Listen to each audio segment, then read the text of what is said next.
Voyons comment créer simplement votre adresse Gmail. Vous avez besoin d'une adresse mail à titre personnel ou professionnel.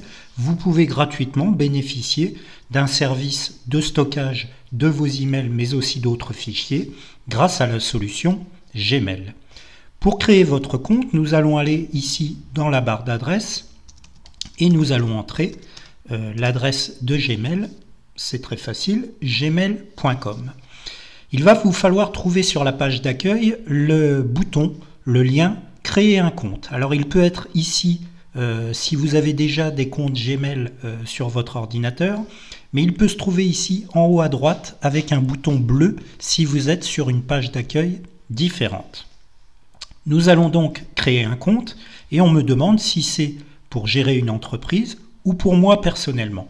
Pourquoi est-ce qu'on nous demande ça? C'est tout simplement parce que les services ne seront pas forcément les mêmes et qu'on pourra vous proposer un compte Gmail adapté pour une entreprise ou pour un particulier. Je vais choisir pour un particulier. Voilà, alors on nous demande votre prénom et votre nom. Alors je vais mettre quelque chose de fictif. C'est très important parce que vous verrez que la sécurité, c'est devenu très important sur Internet notamment et dans l'échange d'emails. Donc je vous conseille d'utiliser votre vrai nom, votre vrai prénom, parce que s'il y avait des problèmes avec votre compte Gmail, vous aurez beaucoup de mal à le récupérer si vous utilisez une fausse identité. Le nom d'utilisateur, vous voyez que Gmail, c'est un système qui est énormément utilisé de par le monde, donc il y a beaucoup de chances que l'adresse que vous souhaitiez soit déjà utilisée. Alors là, on va faire une adresse test, simplement pour l'exemple. Je vais mettre mail, formation, et vous allez voir qu'on va me proposer des choses qui sont des adresses qui sont disponibles. Mail formation, sans rien derrière, vous voyez que c'est déjà utilisé. Je vais donc utiliser celui-ci, mailformation6@gmail.com. Le mot de passe, très important, je vous parlais tout à l'heure de la sécurité, évitez les mots de passe trop évidents. Imaginez quelqu'un qui essaie de se connecter à votre adresse mail sur votre messagerie. Si vous utilisez un mot de passe 1, 2, 3, 4, il est certain que la personne va réussir à se connecter très facilement à votre messagerie et va pouvoir utiliser votre messagerie et vous nuire. Donc on va utiliser un mot de passe avec au moins 8 caractères, avec des lettres, des chiffres et des symboles. Pourquoi ceci? Encore une fois, c'est pour des questions de sécurité. Il vaut mieux avoir une adresse mail complexe. Je vais créer une adresse mail volontairement pour ce compte fictif. Alors, si vous ne voyez pas ce que vous écrivez, c'est normal, c'est encore une question de sécurité. Vous pouvez par contre ici activer, afficher le mot de passe. Alors, je vais utiliser ce mot de passe. Voilà. J'utilise à la fois des caractères en majuscules, en minuscules. Alors, j'ai fait une boulette, je vais recommencer. Voilà.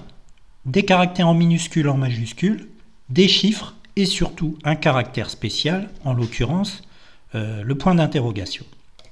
Je vais confirmer pour être certain que je ne me suis pas trompé mon mot de passe. Voilà. Et je vais pouvoir ensuite appuyer sur suivant. Alors, des options qui sont importantes si vous utilisez réellement cette adresse mail, je vous conseille de compléter toutes les options. Le numéro de téléphone servira à sécuriser votre compte. On pourra très bien, si Google a un doute sur la connexion à votre messagerie et à vos emails, pourra très bien demander à la personne qui l'utilise à l'autre bout du monde le numéro de téléphone associé. Donc c'est une option qui est importante. Si vous utilisez cette adresse email chaque jour et qu'elle est importante pour vous, je vous conseille de compléter ce numéro de téléphone. Une adresse mail de récupération, c'est exactement le même principe. S'il y a un souci avec votre email ou si vous avez perdu le mot de passe, vous pourrez le récupérer grâce à cette adresse mail de récupération, c'est-à-dire une autre adresse email. Ça peut être celle de votre conjoint, de vos parents, pour être certain de récupérer votre compte Gmail. On vous demande votre date de naissance, alors je vais mettre n'importe quoi en ce qui me concerne. Voilà, mais vous pouvez compléter votre vraie date de naissance. On nous demande également notre sexe, voilà, et vous pouvez valider en appuyant sur suivant. Voilà. Alors, ici, un point qui est très important, il y a bien sûr des règles de confidentialité et de conditions d'utilisation pour ne pas que Google puisse faire n'importe quoi avec vos données. Et je vous conseille d'aller activer plus d'options. Vous allez comprendre pourquoi. Puisque c'est ici, vous savez, Google est très critiqué pour l'utilisation qu'il fait des données, notamment des particuliers, mais aussi des entreprises. Vous voyez ici que Google peut enregistrer votre activité sur Internet et sur toutes les applications de votre compte Google. Eh bien, vous pouvez ici décocher ou cocher « Ne pas enregistrer mon activité » et Google ne conservera pas l'historique de votre activité. Les annonces, alors là malheureusement on a le choix entre des annonces personnalisées ou non personnalisées. Peu importe, vous faites le choix que vous souhaitez. De toute façon, Google vous affichera des publicités et des annonces puisque c'est de cette façon qu'il se rémunère sur votre compte email gratuit. Enregistrer l'historique YouTube. YouTube, le plus grand système de diffusion de vidéos sur Internet dans le monde. Est-ce que vous souhaitez que l'on conserve l'historique des vidéos que vous avez été voir ou pas? Je vais, pour des questions de sécurité, ne pas enregistrer mon historique YouTube. Voilà.